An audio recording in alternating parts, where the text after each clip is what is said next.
सर्व मान्यवर आणि समोर जमलेल्या माझ्या कुटुंबातील बांधवांनो, भगिनींनो आणि मातांनो,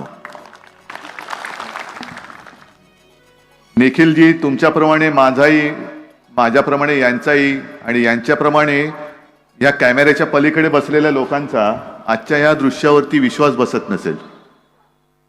कारण समाजवादी आणि हिंदुत्ववादी हे एका व्यासपीठावरती कसे, बरं ते तर बाजूला ठेवा, एका वेळेला आमच्याशी रोज काही ना काहीतरी करून कुरापत्या काढून झगडा. कपिल पाटील ते आमच्या दोन, माझ्या उजव्या बाजूला आणि डाव्या बाजूला कसे, कारण आता वेळच तशी आलेली आहे. कपिलजी तुम्हाला मी खास धन्यवाद देतो, तुमचं अभिनंदन करतो. तुम्ही केवळ एक तुमची काहीतरी हौस भागवायची म्हणून पक्ष नाही काढलात, तर ज्या वेळेला देशाला गरज आहे, लढवय्यांची गरज आहे, अशा वेळेला पक्ष काढलेला आहात. आणि नाव पण चांगले ठेवले, समाजवादी गणराज्य पार्टी. मला अनेक जण विचारतात की तुमचा नेमका विरोध कशाला आहे. तो विरोध तुमच्या पक्षाचं नाव घेऊनच सांगतो की आता ही जी लढाई होणार आहे ती माजवादी विरुद्ध समाजवादी. तुला माजलेले आहेत माजवादी आणि या बाजूला समाजवादी, असे माजवादी आणि समाजवादी. बोला तुम्हाला काय पाहिजे? माजलेले लोक पाहिजेत का समाजवादी म्हणजे तुम्हाला समजून घेणारी लोक पाहिजेत? आणि एक ही गोष्ट खरी आहे की नितीश कुमार काय, अशोकराव काय एवढ्या लवकर जातील आमच्यातून, म्हणजे इथून तिथे असं कधी वाटलं नव्हतं. कारण सगळ्यात आधी देशामध्ये यांच्या विरुद्ध आघाडी व्हावी अशी इच्छा नुसती व्यक्त करून बसले नव्हते, तर माझ्याही घरी आले होते ते नितीश कुमार. एक सुरुवात चांगली झाली होती, 2-3 बैठका झाल्या आणि नंतर साधारणतः आम्हाला एक संशय यायला लागला होता. तो सोडून द्या, त्या सगळ्या खोलात मी काही जात नाही. पण कपिलजी तुमचे आजही तिकडे बिहारमध्ये संबंध आहेत. माझं मत आहे तुम्ही त्यांना सांगा, ज्या ज्या वेळेला मोदीजी येतील बिहारमध्ये तेव्हा त्यांना तो एक व्हिडिओ आहे, आज सुद्धा युट्यूबवर अवेलेबल आहे, नसेल तर मी देतो.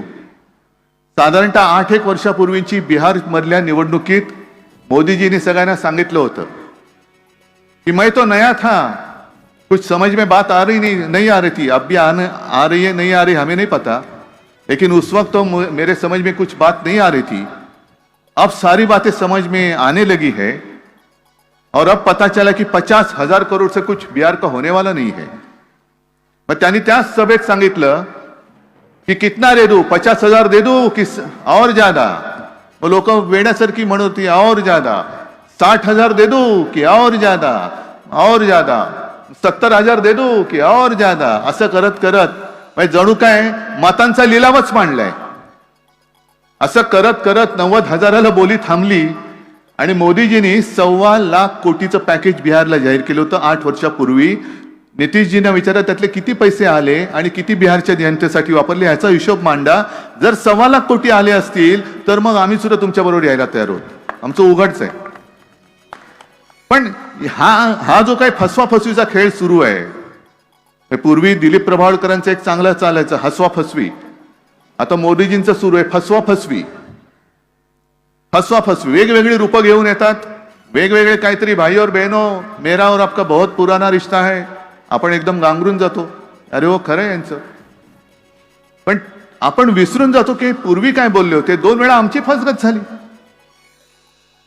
आधीपासून 25-30 वर्ष आधी शिवसेना आणि भारतीय जनता पक्षाची युती होतीच, पण 2 वेळेला आम्ही मोदीजींच्या त्या सगळ्या भूलथापांना भुललो होतो. आम्ही त्यांना पाठिंबा दिला आणि पदरात काय पडले. बरं धोंडे पडले तरी ठीक आहे, कारण धोंड्याला शेंदूर फासला तर देव तरी होतो. त्यांचं काय, नुसतं गेल्या 10 वर्षामध्ये नामांतर झालेली आहेत. योजनांची नावं बदला, स्टेशनचं नाव बदला, शहरांचं बदला. त्याच्यात 2 शहरांचं मी बदललं, ज्याचा मला अभिमान आहे. एक छत्रपती संभाजीनगर केलं आणि दुसरं धाराशिव केलं जिल्ह्याचं नाव, याचा मला अभिमान आहे. आणि काँग्रेस राष्ट्रवादीने मला पाठिंबा दिला होता. पण आता नुसतं योजनांचं किंवा गावांचं नाव नाही बदलत, आता यांनी जुमल्याचं नाव सुद्धा गॅरंटी म्हणून केलेलं आहे. जे आतापर्यंत जुमले होते, अच्छे दिन आएंगे, नहीं वो तो जुमला होता है, चुनाव के वक्त तो ऐसी बातें कहनी पड़ती है, उसमें क्या है? 15 लाख रुपए आपके अकाउंट में आ जाएंगे, काला धन आएगा, हे तो जुमला था. आता जुमल्याच्या ऐवजी त्याला नाव दिलं त्यांनी गॅरंटी. तुम्ही किती पैसे खा, काय वाटेल ते करा, भाजपात या, आपका बाल भी नहीं बाका होगा, मेरी गॅरंटी आहे, मोदी गॅरंटी आहे. आणि तुम्हाला खोटं वाटतं की काय मी बोलतोय ते? हा, तुमचा विश्वास आज सुद्धा माझ्यापेक्षा त्यांच्यावर असेल तर मग प्रश्नच मिटला. पण साधी गोष्ट सांगतो, काल भारतीय जनता पक्षाने पहिली यादी जाहीर केली. किती? 195 लोकांची. आता 195 लोकांमध्ये हा त्यांचा प्रश्न आहे, पक्षांतर्गत आहे, मी काय त्याच्यात जाऊ इच्छित नाही. म्हणजे भाजपात पण जाऊ इच्छित नाही आणि त्यांच्या पक्षांतर्गत बाबीत सुद्धा जाऊ इच्छित नाही. पण जी 195 लोकांची यादी आली, त्या यादीमध्ये कोणाकोणाची नावं आहेत? मोदीजींचं आहे, शहांचं आहे, सगळे. पण मोदीजी, आम्हाला नरेंद्र मोदी आणि अमित शहा ही नावं माहिती नव्हती, तुमची आमची ओळख पाळख नव्हती. भारतीय जनता पक्षाची ओळख आम्हाला प्रमोद महाजन आणि गोपीनाथ मुंडे यांनी करून दिली. आणि अगदी शिवसेना भारतीय जनता पक्षाच्या युतीचे शिल्पकार म्हणून सुद्धा प्रमोद महाजन यांचं नाव लिहिलं जातं. आहेच, कारण आमचे कौटुंबिक संबंध तेव्हा होतेच. पण त्यानंतर जे त्यांच्या सोबतीने आले ते नितीन गडकरी आले. जे 95 ते 99 या आपल्या युतीच्या कालखंडात त्यांनी जी काय 55 उड्डाण पूल बांधले, मुंबई पुणा रस्ता केला, विक्रमी वेळेमध्ये केला, आणि एक चांगला काम करणारा माणूस, संघाचा आणि भारतीय जनता पक्षाचा कडवट निष्ठावान एक कार्यकर्ता, आज त्यांचं नाव पहिल्या यादीत नाहीये. मग कोणीतरी म्हणेल, अहो तुम्हाला काय अक्कल आहे की नाही, महाराष्ट्राची यादी अजून जाहीरच झालेली नाही. ठीक आहे ना, महाराष्ट्राची यादी जाहीर नाही नसेल झाली, पण मुंबईतला एक माणूस ज्याच्यावरती भाजपानेच आरोप केले होते, बेहिशोबी संपत्ती गोळा केली म्हणून, तो मुंबईत राहणार माणूस कृपाशंकर सिंह, त्याचं पहिल्या यादीत नाव आहे, पण निष्ठावंत नितीन गडकरींचं नाव नाहीये. ही कुठली गॅरंटी? हा कुठला प्रकार आहे? मग कुठल्या, तो त्यांचीच जाहिरात होती ना, कुठे नेऊन ठेवलाय महाराष्ट्र माझा. हे खरंच आहे, महाराष्ट्राने पूर्ण देश कुठे नेऊन ठेवलाय तुम्ही आमचा. या जय जय महाराष्ट्र माझा या गाण्याला त्यांनी राज्यगीताचा दर्जा दिला, चांगली गोष्ट, अभिमान वाटावा असंच ते गीत आहे. पण नुसतं त्याच्यावरती माना डोलावणं आणि नुसतं ते झाल्यानंतर छत्रपती शिवाजी महाराज की जय बोलण्यापुरते गाणं नाही, त्या गाण्यातले शब्द ऐका. आता तीच वेळ आलेली की दिल्लीचेही तख्त फोडतो, पहिल्यांचं तख्त आपल्याला फोडावं लागेल आणि मग आपलं तख्त तिकडे बसवावं लागेल. त्यांची जी काय मिजाज आहे, आपकी बार 400 पार, मी म्हणतो आपकी बार भाजपा तडीपार. द्या घोषणा द्या, आपकी बार जोरात, आपकी बार भाजपा तडीपार. कसले 400 पार होतं ते बघतो मी तुम्हाला. अरे गेल्या वेळेला जर माझे 40-42 महाराष्ट्राने निवडून दिले नसते तर तुम्ही 250च्या पुढे जाऊ शकला नसतात. आणि 2 वेळेला तुम्ही आमचा विश्वासघात केला. आम्ही हिंदुत्व म्हणून तुमच्या सोबत होतो, जरूर होतो, पण आमचं हिंदुत्व आणि तुमचं हिंदुत्व याच्यामध्ये जमीन आसमानचा फरक आहे. तुमचं ते हिंदुत्व आम्ही मानायलाच तयार नाही आहोत. आज हे सगळे काय आलेत समाजवादी विचाराची लोक, हे का माझ्या बरोबर आलेत? मुस्लिम लोक मोठ्या प्रमाणात येत आहेत, काय येतात माझ्या बरोबर? कारण आमचं हिंदुत्व हे घरातली चूल पेटवणारं हिंदुत्व आहे आणि भाजपचं हिंदुत्व हे घर पेटवणारं हिंदुत्व आहे. आमचं हिंदुत्व हे गाडगे बाबांचं हिंदुत्व आहे. जो तहानला असेल त्याला पाणी देणं, जो भुकेला असेल त्याला अन्न देणं, ज्याच्याकडे वस्त्र नाही त्याला वस्त्र देणं, ज्याच्याकडे घर नाही त्याला घर देणं. असं काही नाही की गाडगे बाबा देव मानत नव्हते, पण गाडगे बाबा ज्या वेळेला पंढरपूरची वारी असायची तेव्हा तिकडे जायचे गाडगे बाबा. माझ्या आजोबांनी त्यांचं चरित्र लिहिलेलं आहे आणि माझ्या जन्माच्या आधी सुद्धा आजोबा आणि गाडगे बाबांची वेगळी त्यांचे ऋणानुबंध होते, स्नेहसंबंध होते.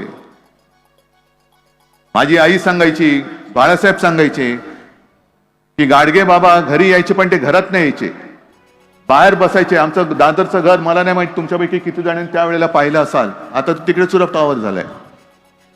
पाठीकडे यायचे आणि सुनबाईला हाक मारायचे, म्हणजे मा आला की काय भाकर तुकडा असेल तर दे.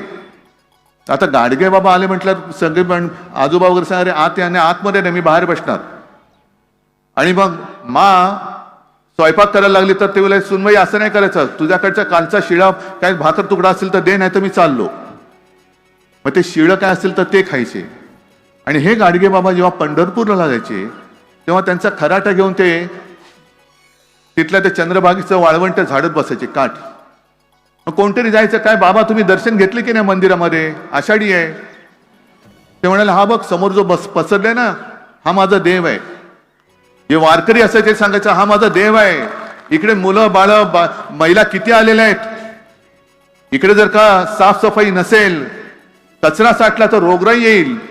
आणि जर रोगराई आली आणि ह्याच्यामध्ये काहीच घडलं तर तुझा आतला देव सुद्धा मला माफ नाही करणार. पहिले ह्यांची सेवा कर, ह्यांची सेवा केली तर आतला देव तुला पावेल.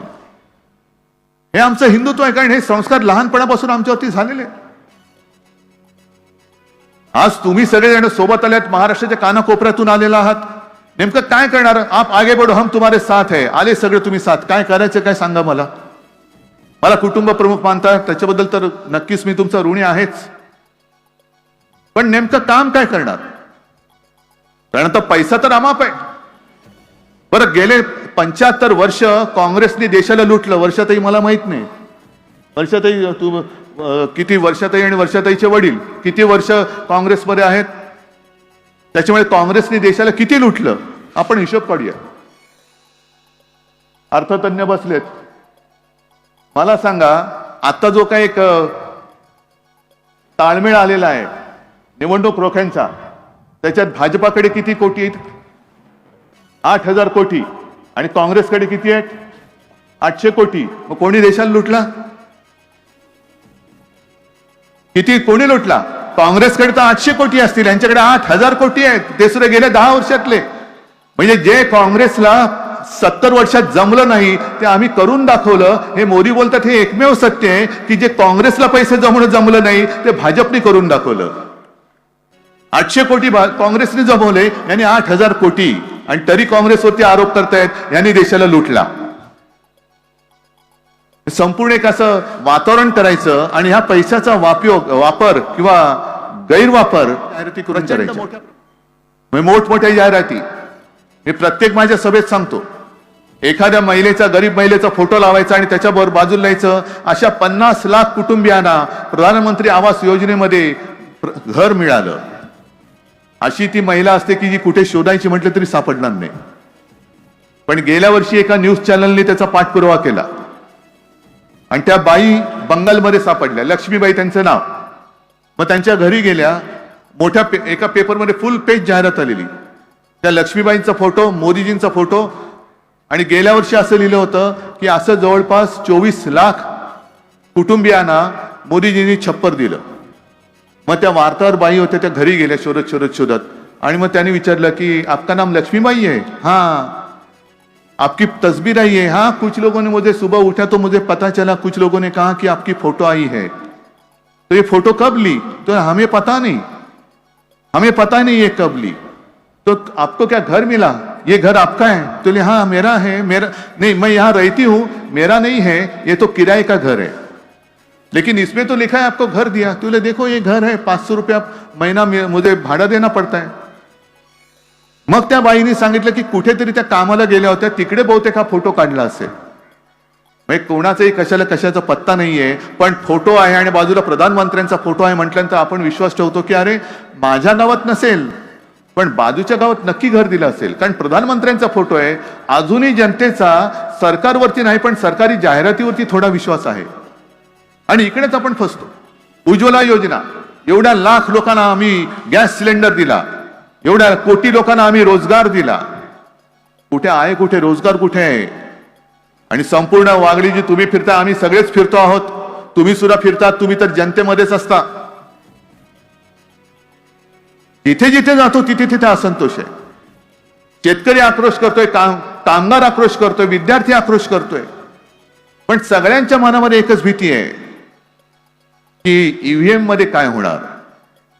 बरोबर ना? तुमच्याही मनात आहे ईव्हीएमचं काय असा एक संभ्रम निर्माण केला जातोय की काय वाटेल ते झालं तरी ईव्हीएम मध्ये ते घोटाळा करतील आणि ते जिंकतील. अजिबात नाही. या वेळेला जर त्यांनी तसा प्रयत्न केला, उघड असंतोष, रोष दिसतोय, सरकार विरुद्ध रोष दिसतोय. पण ईव्हीएम मध्ये घोटाळा करून जर भाजपा जिंकलं तर देशात मध्ये असंतोषाचा भडका उडाल्याशिवाय राहणार नाही. एवढा तीव्र असंतोष हा जनतेमध्ये आहे. करून बघाच, ईव्हीएम घोटाळा करूनच बघा तुम्ही. कारण प्रत्येक वेळेला काहीतरी एक, म्हणजे आता तेलंगणामध्ये काँग्रेस जिंकली, मग ईव्हीएम कुठे गेली, इकडे ते जिंकले मग ते कुठे गेलं. नाही पण देशभर जो एक आक्रोश आहे, आणि मी तर जातो लोकांमध्ये जातो, शेतकऱ्यांमध्ये जातो. इथे कोणी शेतकरी असल्याचा प्रश्न नाहीये, पण ग्रामीण भागामध्ये माझ्या जाहीर सभेमध्ये जवळपास सगळे शेतकरी असतात. मी विचारतो शेतकरी किती आहेत, हात वर करा. मग शेतकरी सगळे हात वर करतात आणि त्यांना मी सरळ विचारतो, मी मुख्यमंत्री असताना महाविकास आघाडी सरकारने जे तुमचं कर्ज माफ केलं होतं, कर्जमुक्ती केली होती, ती तुम्हाला मिळाली होती की नाही ते सांगा, उघड सांगा. आणि मी चॅनलच्या समोर विचारतो त्यांना, सगळेजण जोरात ओरडून सांगतात हो मिळाली होती. आपत्तीमध्ये जी मदत महाविकास आघाडी सरकारने केली होती ती तुमच्यापर्यंत पोहोचली होती की नव्हती, सगळे सांगतात मिळाली होती. मग आता त्याच्यानंतर हा दुष्काळात 13वा महिना म्हणून हे घटनाबाह्य सरकार आलेलं आहे, त्यांनी केलेली मदत पोचते का, ते पोचलेलीच नाहीये. कर्जमाफी तर सोडूनच द्या, पुन्हा कर्जाचा डोंगर चढलेला आहे. कपिलजी तुम्ही सांगत होता हे किती म्हणजे अख्खी रात्र जाईल, पण ह्या सरकारचा नाकर्तेपणा सांगायला गेलो तर रात्र पुरणार नाहीये. आणि ही लढाई ज्या वेळेला मला आश्चर्य वाटतं की काही सुशिक्षित लोक विचारतात की तुमच्याकडे पर्याय कोण आहे. म्हटलं हा प्रश्न तुम्ही भाजपला विचारा, भाजपकडे पर्याय कोण आहे. कारण स्वतः नरेंद्र मोदींनी सांगितले की एकच प्रॉडक्ट किती वेळा लॉन्च करणार. हीच परिस्थिती भाजपची, एकच प्रॉडक्ट किती वेळा घासून पुसून पुन्हा लॉन्च करणार. गेल्याही वेळेला तेच, त्याच्याही गेल्या वेळेला तेच. म्हणजे जणू असं काही ते प्रॉडक्ट लॉन्च करतात की हा अल्लाउद्दीनचा जादूचा दिवा आहे, घासला की तुमचं स्वप्न साकार होईल. पण किती वेळा हात जिजला, पण अजून स्वप्न काय त्यातून काही थापांशिवाय दुसरं काही बाहेरच पडत नाहीये. माय भाजपाकडे मोदींना पर्याय आहे. आणि आम्ही जे सगळे एकत्र येतो एका विचाराने येतो आहोत, ते मोदींविरुद्ध येत नाही आहोत, ते हुकुमशाही विरुद्ध येतो आहोत. हुकुमशाही, आम्हाला या देशाला हुकुमशाह नको आहे. आणि हुकुमशाहीला एकच पर्याय होऊ शकतो आणि होतो तो म्हणजे लोकशाही. आम्हाला लोकशाही या देशातली टिकवायची आहे, हाच आमचा पर्याय आहे. आमच्या डोळ्यासमोर मोदी किंवा भाजप नाही, तर त्यांची ती हुकुमशाही वृत्ती आहे. आणि त्या वृत्तीला पर्याय देण्यासाठी आम्ही भले थोडे विचारांनी वेगळे असलो तरी देशभक्त म्हणून आम्ही एकत्र आलेलो आहोत. आज आम्ही सगळे देशभक्त आहोत, सगळे आहेत. मी तर सगळ्या राज्याला आवाहन करतोय, कारण देश खूप मोठा आहे. ठेवा तूर्त या निवडणुकीपुरतं तुमचं जात पात धर्म सगळं बाजूला ठेवा आणि देशभक्त म्हणून एकत्र या आणि पहिल्या देशाला वाचवा. कारण देश टिकला तर आपण टिकू, आणि आपण टिकलो तर मग धर्म कसा टिकवायचा तो आपण कधी बघू शकतो. आता देशाला वाचवणं हाच आपला धर्म आहे. आणि जे माझे आजोबा सांगायचे की पहिल्यांदा देश डोळ्यासमोर ठेव.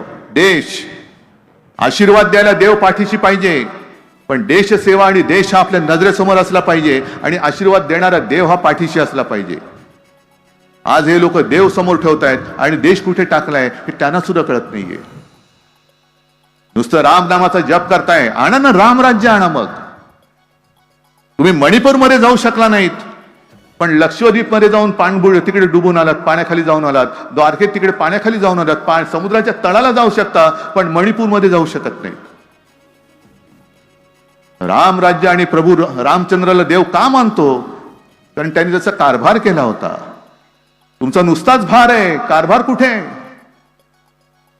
हे राम राज्य नाही. आम्हाला नुसतं प्रभू श्री रामचंद्र नाही, आम्ही राम, सीता, लक्ष्मण, हनुमान सगळ्यांचे आम्ही पुजारी आहोत. सगळ्या देश आणि जगातले सगळे करोडो लोक, त्यांना रामाची भक्ती करायला सांगण्याची भाजपनी गरज नाहीये. राम राज्य कसं असायला पाहिजे हे मला वाटतं त्यांनी आता जरा देशातली जनता त्यांना घरी बसवेल तेव्हा रामायण त्यांनी परत वाचावं. का रामाची भक्ती आज सुद्धा केली जाते? छत्रपती शिवाजी महाराजांबद्दल सुद्धा त्यांचा गनिमी कावा हा एक प्रकार होता. गनिमी कावा, कारण समोरचा शत्रू तुल्य फार मातब्बर होता. आज जसा भारतीय जनता पक्ष आहे, पैशाने मजबूत आहे, शासकीय यंत्रणा त्यांच्या दाराशी झाडलोट करतायत. आमच्याकडे काय आहे? तुमच्याशिवाय आमच्याकडे काय आहे? तुम्हीच आमचं सैन्य, तुम्हीच आमचं शस्त्र, तुम्हीच आमचं भांडवल आणि तुम्हीच आमची संपत्ती.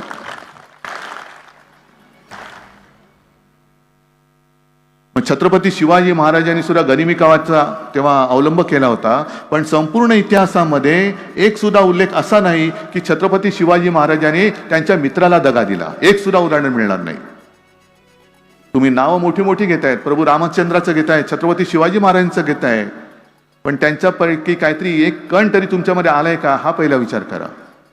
आणि म्हणून मला तुम्हाला सगळ्यांना सांगायचं की ही लढाई, मला एका गोष्टीचं नक्की समाधान आहे, माझ्या आधी देखील मुख्यमंत्री झाले, माझ्या नंतर तर घटनाबाह्य झालेच आहेत, उद्याही होतील. ही मुख्यमंत्र्यांची यादी आणि मुख्यमंत्र्यांची पाठी वाढत जाईल. पण संपूर्ण महाराष्ट्रामध्ये कुटुंबातील एक हा जो तुम्ही मला सन्मान दिलेला आहे, हे सौभाग्य दुसऱ्या कोणत्याही मुख्यमंत्र्याच्या नशिबी अजून तरी आलेलं नाहीये. आणि म्हणूनच मी लढाईला मैदानात उतरलेलो आहे. कपिल जे आहेत, निखिल जे आहेत, सगळेच व्यासपीठावरील मान्यवर त्यांच्या त्यांच्या परीने मातब्बर आहेत. तुम्ही सगळेजण आलेला आहात. ही लढाई माझी एकट्याची नाहीये. उद्धव ठाकरेला परत मुख्यमंत्री व्हायचे, उद्धव ठाकरेला पंतप्रधान व्हायचे, म्हणून ही लढाई नाहीये. ही लढाई तुमच्या भावी पिढ्यांची आहे. तुम्ही विचार केला पाहिजे की तुमच्या ज्या पिढ्या ज्या आणखीन 20 वर्षांनी 50 वर्षांनी या देशात राहणार आहेत, त्या लोकशाहीतेने राहायला हवं का हुकुमशाहीमध्ये राहायला पाहिजे, हे तुम्ही ठरवायचंय. आणि तुमचं मत तुम्ही द्या. ज्याला हुकुमशाही, मी तर म्हणतो हुकुमशाही प्रेमी आणि लोकशाही प्रेमी अशी ही लढाई आहे. आणि मला खात्री आहे की ज्या पद्धतीने उत्स्फूर्त प्रतिसाद मिळतोय, भारत मातेची जी कूस आहे ती एवढी अजूनही निर्वंश होण्यासारखी नाहीये. या भारत मातेच्या पोटातनं अनेक क्रांतिकारक जन्माला आलेले आहेत, विचारवंत आलेले आहेत. मगाशी तुम्ही सगळ्यांचा उल्लेख केला, विवेकानंद, शाहू फुले, आंबेडकर, मोठी कितीतरी यारे. तीच भारत माता ही गुलामगिरी पुन्हा स्वीकारू शकणार नाही. आणि गुलामगिरीचा अंत करण्याची कदाचित मोठी जबाबदारी ही छत्रपती शिवाजी महाराजांनी आपल्यावरती सोपवली नसेल ना. कारण पूर्वी सगळेजण होऊन गेले. अगदी आणीबाणीच्या काळामध्ये सुद्धा दिग्गज साहित्यिक सुद्धा उतरले होते. पु ल देशपांडे होते, दुर्गाबाई भागवत होत्या, मोठमोठे विचारवंत होते, जयप्रकाश नारायण होते. अंधेरे में एक प्रकाश. आता हा प्रकाश आपल्याला पुढे न्यायचा आहे. आणि ही जबाबदारी कदाचित मोठी ऐतिहासिक जबाबदारी की भारतामध्ये हुकुमशहा जन्माला येताच क्षणी कसा गाडला जातो आणि या पिढीने तो कसा गाडून दाखवला, हे दाखवण्याची जबाबदारी आपल्यावरती आलेली आहे. आणि एवढ्या मोठ्या संख्येने तुम्ही आलात. मला खात्री आहे जे बिहारमध्ये होतं, असं म्हणतात की बिहारमध्ये तेव्हा ती सुरुवात झाली होती गांधी मैदानापासून, पण माझा महाराष्ट्र सुद्धा देशाला दिशा दाखवतो. आणि महाराष्ट्र जे करेल ते संपूर्ण देशासाठी करेल. आणि पहिला हुकुमशाहीचा पराभव, पहिलं हुकुमशाहीचं थडगं हे छत्रपती शिवरायाचा महाराष्ट्र बांधून दाखवल्याशिवाय राहणार नाही. हा एक आत्मविश्वास बाळगतो. तुम्हाला सगळ्यांना धन्यवाद देतो, शुभेच्छा देतो. जय हिंद, जय महाराष्ट्र.